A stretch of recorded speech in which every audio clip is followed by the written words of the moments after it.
Bonjour tout le monde, bienvenue sur ma chaîne Ineria Guidance. On se retrouve dans cette nouvelle vidéo pour le tirage de vos énergies sentimentales. Pour la période du 15 au 31 mars 2025, cette guidance est pour les signes solaires, ascendants, lunaires et vénusiens. Et elle est pour mes derniers, elle est pour mes Verseaux. Bienvenue mes Verseaux sur votre guidance et sur ma chaîne. Merci infiniment pour votre présence, pour tout ce que vous apportez à l'évolution de ma chaîne au travers de vos visionnages, vos abonnements, vos likes, vos partages et vos commentaires. Merci beaucoup. Bienvenue parmi nous à toutes celles et ceux qui s'abonneront. Et en description sous cette guidance, je vous mets tous les tarots et oracles que j'utilise ainsi que mon lien pour celles et ceux qui souhaiteraient réserver une guidance privée avec moi. On garde bien à l'esprit mes Verseaux que ça reste une guidance générale qui ne peut pas parler à tout le monde dans les moindres détails, à la même intensité, pour les mêmes raisons et parfois même au même moment. Donc n'hésitez pas à aller voir vos autres signes pour un autre message ou un complément de message. Et pourquoi pas revenir un peu plus tard sur cette guidance, puisque ce qui ne vous parle pas tout de suite peut vous parler un petit peu plus tard. Le Light Years Tarot sera la base de mes deux premières colonnes. De mon point de vue, la première colonne vous représente vous dans votre situation sentimentale. La deuxième colonne représente la personne en face de vous, qui peut être la personne avec qui vous êtes en couple depuis plus ou moins longtemps, ou que vous venez de rencontrer, avec qui il se passe des choses. Et puis pour celles et ceux qui n'ont personne, mais sont bien sûr prêts ou prêtes à accueillir quelqu'un de nouveau dans leur vie, ou pourquoi pas si vous êtes en démarche active d'aller à la rencontre de quelqu'un de nouveau, ça pourrait représenter les énergies de la nouvelle personne qui rentre dans votre vie ou ce qui se passe dans sa vie actuellement. Ça peut être inversé, vous pourriez vous retrouver plus dans la deuxième colonne que dans la première, la personne en face de vous plus dans la première que dans la deuxième. Mais ça, c'est à vous de savoir où vous vous positionnez en fonction de ce que vous vivez et de si ça vous parle, évidemment. Allez, on y va. C'est parti pour mes Verseaux, s'il vous plaît, sentimental, du 15 au 31 mars. Ok, qu'est-ce qu'on a? Pardon, je rigole, mais on est pile poil dans sa bonne énergie. La reine d'épée, c'est la signe d'air dans toute son excellence, d'accord? La Verseau, la balance ou la Gémeaux. Ok, donc vous, reine d'épée, je vais chercher l'énergie de la personne en face de vous. La lune, ok. Et en dos de deck, j'ai l'étoile. On nous parle d'un sentiment de sécurité, de guérison. On sait de manière catégorique qu'on est protégé. On sait ce qu'on veut, on sait ce qu'on souhaite. On sait aussi que c'est guidé, que c'est destiné. Il y a une notion de destin. Maintenant, l'étoile, c'est aussi le but qu'on cherche à atteindre, à révéler, à mettre en lumière, à mettre au grand jour. C'est ce qu'on veut vivre au grand jour et qu'on souhaite atteindre. Et on sait ce qu'on veut. On sait ce qu'on veut atteindre. Ok. Bien déterminé à aller réaliser ces rêves-là. Mais pas à n'importe quel prix. La reine d'épée nous dit, écoute, j'ai les bonnes intuitions. Au travers de mon expérience, de tout ce que j'ai appris, je sais ce qui est bon pour moi, ce qui est bon dans une relation. Je sais comment moi je m'épanouis. Et j'ai une vision extrêmement claire et intuitive. Et quand j'ai une intuition de quelque chose, tout de suite, j'en ai une réponse logique, pragmatique et concrète. Je sais ce que je veux. Et je sais ce que je veux aussi dans ma visualisation sur le long terme. Donc, il y a le fait de s'être exprimé ou de s'exprimer de manière claire, logique, concise et pertinente sur ce qu'on veut, parce qu'on sait ce qu'on ressent. Donc, on n'a pas besoin de parler au travers de ce qu'on ressent. On a besoin de parler au travers de ce qu'on sait être en fonction de ce qu'on ressent. Ok ? La reine d'air peut avoir quand même aussi une attitude. La reine d'air, c'est la reine d'épée. Au premier abord, on se dit « Waouh !» Cette personne, elle a l'air d'être déterminée, très intelligente, très perspicace, les idées claires, etc. J'ai pas intérêt à aller la déranger pour rien parce que sinon, en une phrase, elle va me fumer, en fait. Alors, il y a un peu de ça, mais c'est vrai qu'on peut avoir... C'est pas tant, on dégage une énergie, pas de froideur, mais c'est parce qu'on est tellement déterminé et on sait ce qu'on veut, finalement, qu'on est campé. On est campé, on sait ce qu'on veut, et donc on dégage un certain charisme, d'accord ? Il y a un charisme un peu... pas affirmé et revendiqué face à l'autre, mais un charisme qu'on sait être à l'intérieur. On connaît sa valeur, on sait ce qu'on a vécu, on sait ce qu'on en a appris, et on a conscientisé des choses qui est de l'ordre de sa propre vérité intérieure. Donc, il y a une certaine forme d'intransigeance, mais qui est perspicace et logique. Soit dans votre façon de vous présenter, soit dans ce que vous dites à l'autre, ok ? Et la reine d'épée, c'est écoute-moi bien. Ce que je vais te dire, je vais te le dire de manière claire, nette, précise, et je vais te le dire qu'une seule fois. J'aurais pas besoin d'y revenir dessus. À la suite de ça, on n'a plus besoin d'en parler, parce que c'est comme ça. Voilà l'attitude ou la décision aussi tranchée. Vous avez peut-être une décision que vous voulez prendre. Et vous avez quand même cette dimension où voilà, je sais ce que je ressens. Donc mon cœur, il est un peu au travers. J'ai pas envie de prendre des décisions au travers de mon ressenti. J'ai aussi envie de prendre intuitivement les bonnes décisions les plus intelligentes, logiques et pragmatiques en fonction de ce que je ressens. D'accord ?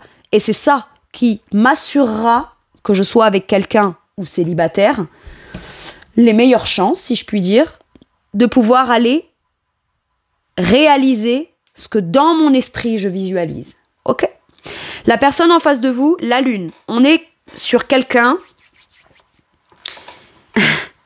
qui est beaucoup plus plongé dans l'émotionnel. Pas que la reine d'épée n'est pas plongée dans l'émotionnel, mais elle a une attitude qui n'est pas émotionnelle. Elle a une attitude qui est logique, pragmatique, intelligente. Ok ? Mais après, on reste quand même sur une énergie de reine. Elle le fait parce qu'elle a un grand cœur. Ok ? Mais qu'elle a dû avoir à prendre des décisions logiques en rapport avec son cœur. Donc, aujourd'hui, elle se présente comme ça. La personne en face est beaucoup plus plongée en plein dans l'émotionnel, plongée en plein dans un émotionnel qui peut lui faire peur. Et j'ai l'impression que ce que vous dites, ce que vous affirmez, ce que vous déclarez ou proposez de manière cash à l'autre lui fait vivre certaines émotions qu'il ou elle doit d'abord comprendre.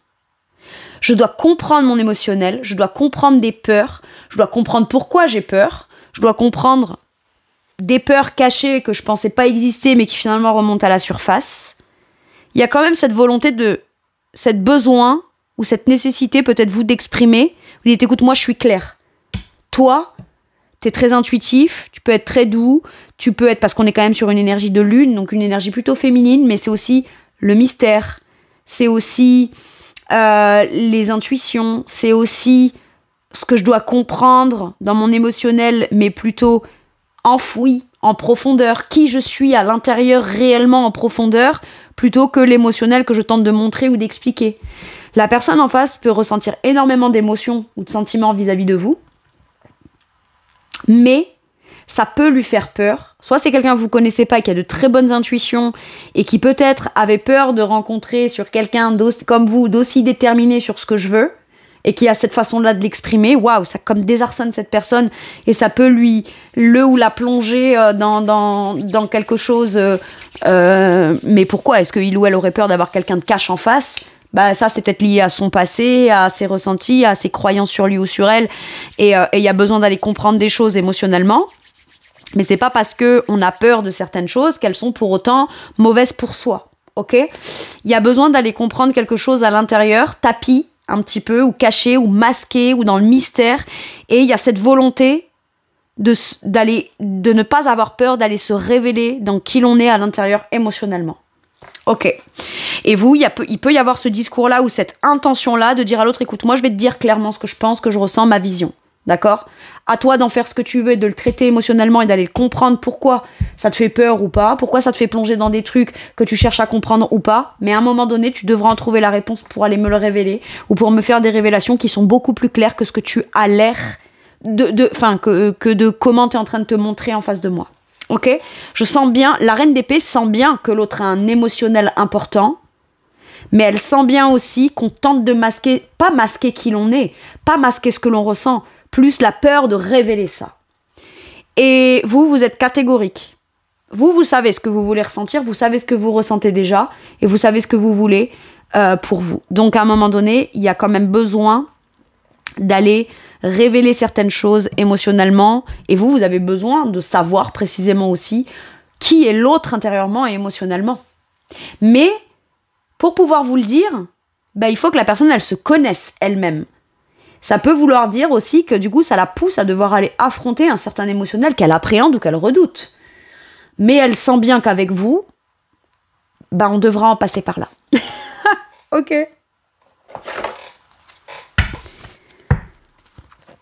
Mais c'est rien de plus, rien de moins que ce que vous avez déjà été en mesure de devoir dépasser et comprendre. Donc finalement, vous êtes en train de dire à l'autre, plonge dans ton émotionnel. Va en retirer ce qu'il y a en profondeur et ramène-le-moi à la surface pour venir me dire ce que tu ressens vraiment.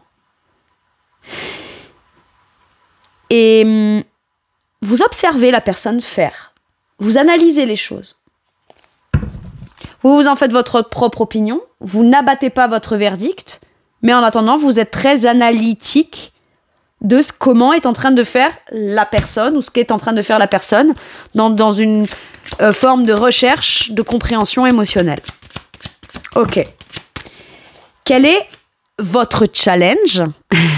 Donc, ce qui peut être bloquant de manière consciente ou inconsciente. Mais que c'est bien de le savoir, mes Verseaux. Bah, la lune.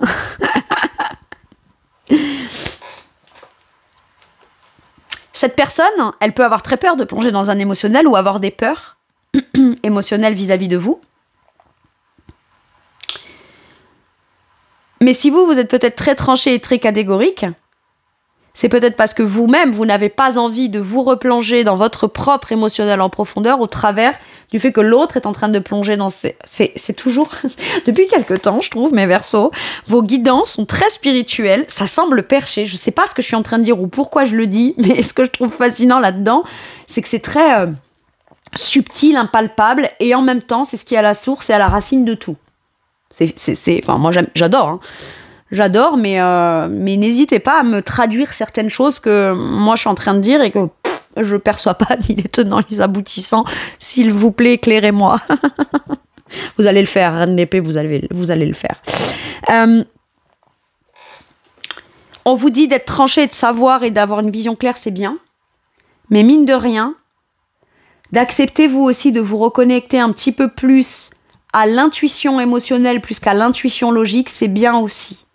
Et mine de rien, quand vous voyez l'autre plonger en plein dans son émotionnel, à avoir très envie de vous le révéler, mais en ayant peur de vous révéler une certaine forme d'émotionnel, bien à vous, ça vous renvoie peut-être directement à la peur de vous replonger vous aussi peut-être dans un émotionnel ou un truc du passé. Ok ? Ce qui vous a poussé à être clair, cash, défini et déterminé aujourd'hui et très tranché dans votre façon de voir les choses, c'est aussi votre passé. Et donc aujourd'hui, mine de rien, votre passé émotionnel n'est pas là à vouloir remonter à la surface où vous n'avez pas la volonté de ne pas vous y connecter pour vous replonger dans ce qui a déjà été traité, mais plus pour vous rappeler aussi de l'importance d'être beaucoup plus sensible dans l'émotionnel. Ok ? Je suis pas du tout en train de dire vous devez pas être reine d'épée, cache, tranché, machin. C'est pas ce que je suis en train de dire. Je dis juste attention. La part quand même douce, émotionnelle et intuitive première est peut-être plus importante dans le côté intuitif que la déclaration de cet intuitif. Vous voyez, c'est ça. Ok. Ou en tout cas, elle vous challenge suffisamment pour que vous ayez la conscience que peut-être vous n'avez pas envie de vous y replonger non plus. Je me débarrasse de ce que j'ai à te révéler pour ne pas avoir à devoir replonger moi aussi dans un émotionnel à devoir te révéler. Il peut y avoir un truc comme ça. La personne en face de vous, son challenge, le 9 de coupe.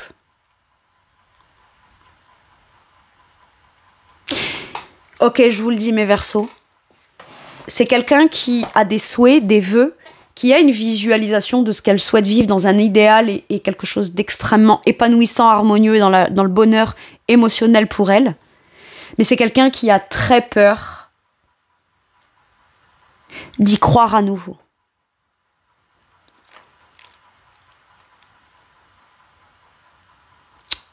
Ok. Peur de me projeter dans un truc où je me sens super bien émotionnellement, en pleinement me laisser aller à mon bien-être émotionnel, dans la paix, l'harmonie, dans une certaine forme d'idéal que finalement j'ai toujours voulu atteindre, peur de pleinement me laisser aller à ça. Parce qu'au final, si ça se réalise pas concrètement, je m'en voudrais d'y avoir cru. Et j'ai peur de nouveau m'en vouloir d'y avoir cru. Oh là là. Donc presque, on se dit, moi je vais plus rien souhaiter, je vais plus rien demander, je vais plus rien espérer, je vais plus croire en rien dans le possible de l'harmonie ou du bonheur émotionnel. Comme ça, si je me plonge pas là-dedans, je peux pas être déçue. C'est une stratégie comme une autre. Mais si ça remonte et que le challenge, il est là, c'est parce que vous, en face, vous êtes la personne qui potentiellement peut faire naître chez la personne cette peur de revivre un idéal. Ou de nouveau de s'autoriser à y croire et en se disant et si, et si, et si. Vous voyez, j'ai un truc comme ça. Ok. Quel est votre atout?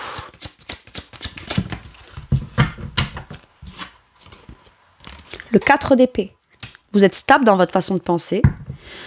Tout ce que tout ce que vous dites, tout ce que vous avez envie de dire ou proposer ou quoi, c'est très bien pensé. On a bien réfléchi en amont. Quand on dit quelque chose, ou c'est parce qu'on y a bien médité, réfléchi, on a pris le temps. Vous êtes guéri. Par contre, mes Verseaux, comme vous savez que vous êtes guéri, quand on a en face quelqu'un qui est extrêmement sensible, émotionnel, mais qui en même temps a quand même des peurs liées à l'émotionnel, on aurait tendance à pouvoir prendre des décisions un peu radicales ou avoir en tout cas une façon de s'exprimer assez tranchée. C'est ok, hein? C'est ok. Mais peut-être que d'exprimer pas juste votre vision de qui vous êtes maintenant. Oh, vous pourriez enseigner à l'autre aussi comment on fait certaines choses. Comment on peut se tranquilliser. C'est très simple. Plutôt que de dire moi c'est comme ça, comme ça, comme ça. Et vous seriez légitime et c'est ok. Surtout quand on a en face quelqu'un qui a peur, qui flippe, qui a les bonnes intuitions, qui est plein d'émotionnel mais qui visiblement n'arrive pas à le gérer parce que ça la replonge dans des choses difficiles ou qu'elle aurait peur d'idéaliser. Mais ça c'est lié à son passé. Ok. Et vous, en effet, dans l'instant présent, vous n'êtes pas responsable de ça. Par contre, vous savez comment vous avez réussi, vous, à vous en sortir de ça. Et donc finalement, c'est presque comme si on vous dit tu n'as pas vocation à être comme tu es maintenant, uniquement pour l'être. C'est aussi porteur pour l'autre ou les autres. Dans le sens où vous pourriez, vous, de manière très calme, posée, réfléchie, sortir d'une phase de repos, de réflexion ou de méditation, afin d'expliquer à l'autre en disant « Mais attends, si aujourd'hui je suis tranchée comme ça, c'est pas parce que je suis quelqu'un de tranché, c'est parce que ce que tu es en train de vivre, moi j'y suis passée. » Et d'accepter de communiquer là-dessus, sur votre passé, ça vous n'allez pas replonger pour autant dans votre passé parce que la guérison est là. Et vous le savez. Mais vous avez peut-être peur qu'en ressassant votre propre expérience personnelle qui vous ont poussé à être qui vous êtes aujourd'hui, vous avez peut-être peur que justement ça vous replonge dans des trucs. Voilà. Mais au final, ça va plus vous servir à vous rendre compte que, en effet, vous êtes vraiment guéri d'un émotionnel passé, que vous êtes capable de prendre des décisions qui sont juste logiques et pragmatiques maintenant dans l'instant présent, mais c'est surtout qu'en plus, vous êtes capable d'expliquer aussi à la personne en face pourquoi vous êtes capable d'être déterminé et de lui expliquer de manière claire, logique et pragmatique ce qu'elle est en train de vivre, mais c'est juste parce que vous l'avez vécu. Et comme aujourd'hui j'en suis guérie, je vais t'expliquer par quoi moi je suis passée, donc que je comprends pertinemment ce que tu es en train de vivre. Donc quelque part, on n'est pas en train d'exprimer un émotionnel pleinement, mais on exprime sa compréhension de l'émotionnel chez l'autre. Waouh! Et en dos de deck, là, je vois l'As d'épée qui nous parle de cette conscientisation-là, cette prise de conscience-là et de cette vérité intérieure. J'ai guéri, donc je ne vais pas juste m'affirmer parce que j'ai guéri. Je vais aussi t'expliquer comment j'ai guéri. Et à vous, finalement, ça vient comme vous réveiller ou vous éveiller un truc en vous. Il y a un réveil là, une prise de conscience de « ça y est, je suis guérie, puisque je suis capable de reparler de mon ancien émotionnel. » Ok. Le challenge de la personne en face. Non, pas son challenge. Alors, il y a le côté patient, mais ça doit faire partie du challenge. Donc, je vais aller chercher l'atout de la personne en face. Oui, c'est je prends beaucoup de temps. Faut prendre le temps, mais c'est parce que finalement, on sait qu'à partir du moment où on travaille, on persévère vraiment concrètement dans la relation, on sait qu'on va vivre un émotionnel. Mais on a peur de trop s'investir dans un idéal émotionnel en Et peur de se rendre compte finalement qu'après, ben, soit ça ne l'est pas, soit c'est pas possible ou quoi. Mais bon, voilà. C'est je prends le temps, je prends le temps, je prends le temps. Mais à trop prendre le temps, est-ce qu'on n'est pas rentré dans du côté statique? J'attends, quoi. Ok. L'atout de la personne en face, s'il vous plaît. 8 d'épée, impeccable. La capacité à lâcher prise, à pas se torturer l'esprit, conscientiser que ce qui le coince ou la coince, c'est qu'une pensée, c'est une forme de pensée, et que cette personne n'a pas à culpabiliser d'avoir l'opportunité de potentiellement venir réaliser un idéal émotionnel. N'a pas à culpabiliser. Et ne culpabilise pas, ne culpabilise plus. Maintenant, c'est quelqu'un qui est aussi capable de lâcher prise sur le mental de ses peurs, plonger en plein dans ses peurs pour aller les comprendre, pour ensuite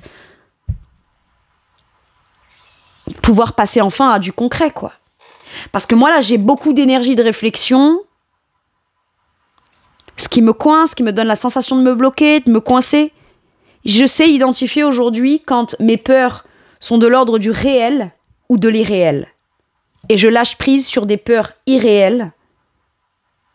Parce que finalement, le challenge, dans tout ce qui est concret, etc., c'est dans de l'ordre du challenge. Mais c'est pour un idéal émotionnel. Donc on reste en surface. On reste dans du ressenti. On reste dans de l'intuition. On reste dans de la peur de commencer à s'investir et à concrétiser. Et on est capable de lâcher prise sur les peurs qui nous donnent la sensation d'être coincé, bloqué, de ne pas pouvoir. On plonge en plein dedans pour comprendre comment on peut faire par la suite. C'est chouette. Et par la suite, qu'est-ce qu'il y a? J'ai ça en dos de deck, le 4 de bâton. La volonté de construire dans un engagement partagé avec l'autre qui a les mêmes désirs. Et c'est joyeux, c'est heureux, c'est partagé. Mais c'est surtout, on est sur une énergie de 4. On met en place des choses avec une structure et une base solide. Ok? Allez. Maintenant que j'ai vu vous et l'autre, mes Verseaux, je vais aller voir la situation en elle-même.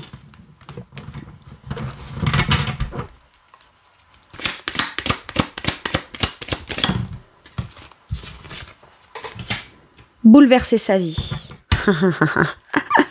Ça va venir, ça demandera de faire des choix qui pourraient venir bouleverser une organisation, des décisions, un état d'esprit, des vérités intérieures. Bien sûr que c'est bouleversant. Mais est-ce que ça vaut le coup? Bien sûr, parce qu'on suit ses rêves. Et tout à l'heure, j'avais quoi? L'étoile. On sait qu'on n'a clairement pas le choix si on veut commencer ou s'autoriser à se donner l'opportunité parce que le potentiel d'aller réaliser ses rêves, ses désirs, c'est là. Mais comme je vous disais, pas à n'importe quel prix. On est prêt ou prête à bouleverser tout s'il faut. Mais à condition que ce qu'on bouleverse et ce qu'on cherche à réaliser dans un idéal et dans des rêves, ce soit suffisamment positif pour bouleverser ce qu'il y a à bouleverser. Ça peut être dans des croyances, ça peut être dans un contexte, ça peut être dans comment est le quotidien. Voilà, on peut être prêt ou prête à tout bouleverser. Mais il faut que ça en vaille la peine. Et là, visiblement, ça en vaut la peine. Ok. Et qu'est-ce qu'on a? Instabilité. Ouais. On a peur de prendre une décision qui nous remettrait de nouveau dans quelque chose d'instable, qu'on ne maîtrise pas ou qu'on ne contrôle pas, ou que ça vienne recréer une instabilité, vous, dans des décisions que vous avez prises, et on n'arrive pas à la reine d'épée en n'ayant pas travaillé vachement sur soi, et on n'est pas capable d'affirmer certaines prises de position quand on n'a pas vécu des déceptions, etc., etc. Et finalement, ce qui fait que la reine d'épée, elle a confiance en elle, dans ce qu'elle exprime, mais ça n'empêche qu'elle peut quand même aussi exprimer les choses de manière un peu plus logique, pragmatique, détaillée dans un discours plus que dans de l'émotionnel ou de l'expression d'émotionnel, mais parce que pour elle, de s'exprimer émotionnellement, ça peut aussi la déstabiliser. Il y a besoin de se dire Même si ça me déstabilise, je dois suivre mes rêves, même si c'est pas ça qui constitue la base de ma sécurité ou de ce que je crois être ma sécurité aujourd'hui, que ce soit émotionnel comme des décisions logiques, pragmatiques. Et prendre une décision qui bouleverse la vie, bien sûr que ça viendra forcément déstabiliser quelque chose à un moment donné. Mais ça ne veut pas dire qu'on ne peut pas trouver une nouvelle stabilité qui sera cerise sur le gâteau au profit de quelque chose qu'on n'a pas encore, soit une relation sentimentale. Ok ?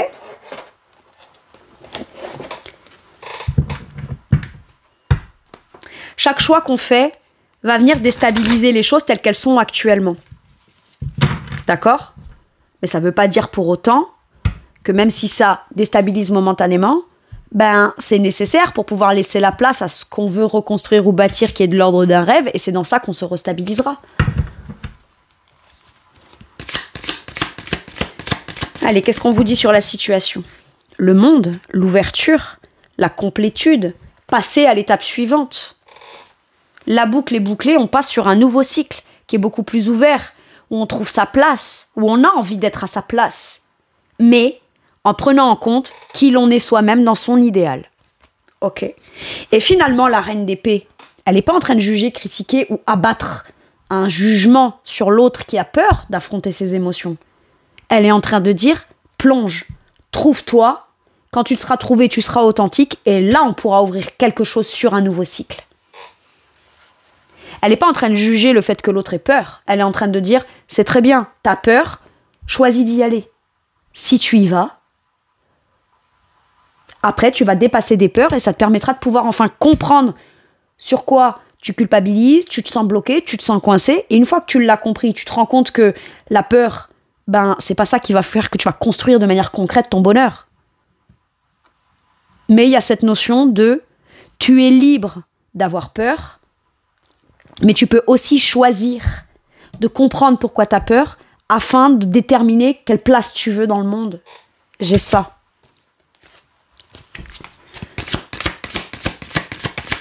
Mais vous, quoi qu'il arrive, vous savez où vous voulez aller, vous savez où est votre place, et vous savez aussi sous quel contexte, comment, etc. Vous pourriez vous sentir pleinement épanoui. 3 de bâton. Et donc là, il se crée quoi ? Même si il y en a un qui parle pas parce qu'il a peur, il cherche à comprendre ses émotions, on a du mal à révéler. Même si l'autre est un peu catégorique, ce que ça provoque dans les faits, dans la situation, c'est la possibilité de saisir l'opportunité d'agir différemment, afin de quoi ? De rentrer dans quelque chose ou de s'ouvrir à quelque chose dans lequel, de toute façon, intérieurement et intuitivement, on sait qu'on peut être épanoui. L'opportunité, elle est là. Alors on se dit non, on peut avoir la croyance de se dire non, une opportunité, ça passe forcément par l'acte. Non, ça a pu passer par... quand on a peur de quelque chose, c'est qu'on a une opportunité à saisir d'aller en comprendre quelque chose. C'est l'occasion qu'on a, à nouveau ou pour une fois, de pouvoir aller saisir l'occasion de ne plus avoir peur. Voyez ? Donc même si c'est quelque chose de subtil qui se passe et qui n'est pas dans les faits ou dans le concret, il y a quand même une opportunité à saisir pour se dire « Ok, j'agis différemment, mais de façon beaucoup plus porteuse, parce que j'en ai ce désir-là. » Le 3 de bâton, c'est le désir vraiment de faire évoluer quelque chose qui est porteur, qui est créateur, qui est vivant, qui est optimiste. Et la possibilité de l'ouverture à ça, elle est là. Ok. Allez, que pourrait avoir envie de vous dire la personne en face de vous sur cette deuxième quinzaine du mois de mars, mes Verseaux ?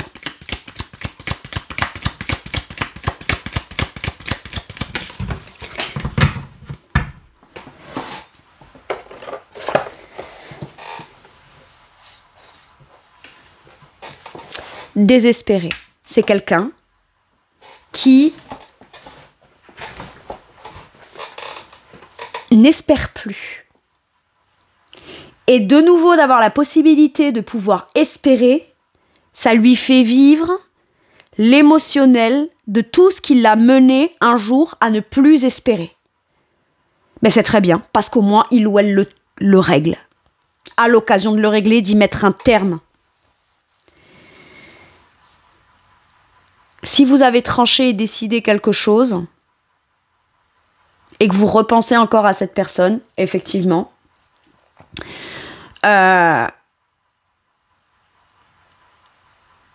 cette personne peut penser que ce que vous avez dit est tranché, ne vous concerne que vous, alors qu'en réalité, ça peut lui permettre à lui ou à elle de comprendre certaines choses sur son émotionnel profond.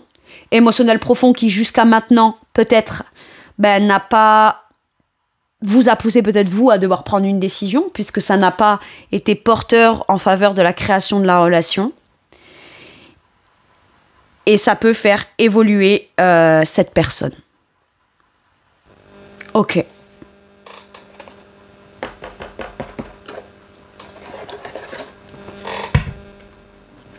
Sur quoi, à vous, ça vous fait travailler de manière forte, cette relation ou votre sentimental sur la deuxième quinzaine ? Je suis prête à recevoir. Voilà. Mais par contre, vous savez de manière claire ce que vous voulez recevoir et ne plus recevoir. Et c'est peut-être ça que vous exprimez de manière claire. Ok. Je suis prêt ou prête. Hein. Là, ils l'ont féminisé, mais... Voilà. Allez, un autre message ou un autre conseil pour vous. Écoute, analyse et méditation.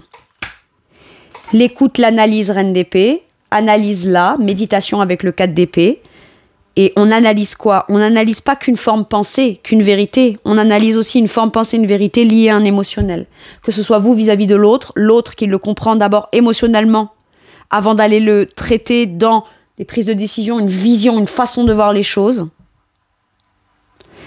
Mais on écoute l'autre, on est à l'écoute de soi, on analyse. Mais c'est pas juste on analyse, c'est on cherche au travers de la méditation et de la réflexion à comprendre ce qu'on en ressent aussi. Comme je vous disais, écoute, analyse, méditation, on n'est pas encore sur quelque chose qu'on peut saisir. Mais c'est la base et la racine et la source de ce qui vous permettra, encore une fois avec la 21 le monde, de passer à l'étape suivante en vous sentant complètement, pour se sentir accompli dans le concret dans une situation, que ce soit un travail, de l'argent, des projets, etc. Il faut d'abord être ok et aligné avec soi-même. Et vous, c'est ce que vous traitez en priorité.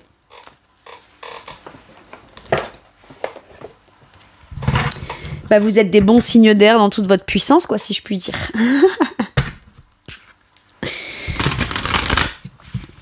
Ok. Hop. Allez, un dernier message ou un dernier conseil pour vous, mes Verseaux. 9 de bâton. Défendez vos intérêts. Protégez ce que vous avez créé, tenez-vous prêt, n'abandonnez jamais, demandez de l'aide à vos anges, activistes environnementaux et droits des animaux. Vous savez précisément pourquoi vous défendez vos intérêts, pourquoi vous avez cet état d'esprit, ce discours, cette vision sur le long terme. D'accord ? Mais vous savez aussi que cet espace-là que vous créez, ce ne sera pas qu'en votre faveur à vous, ce sera aussi en faveur de l'autre. Et vous savez aujourd'hui vous défendre, protéger et défendre vos intérêts. Voilà mes Verseaux, c'est tout pour moi pour cette guidance. Je vous remercie de m'avoir écouté. Je vous fais tout plein de gros bisous. Prenez bien soin de vous surtout. Et à bientôt pour une nouvelle guidance. Merci, au revoir.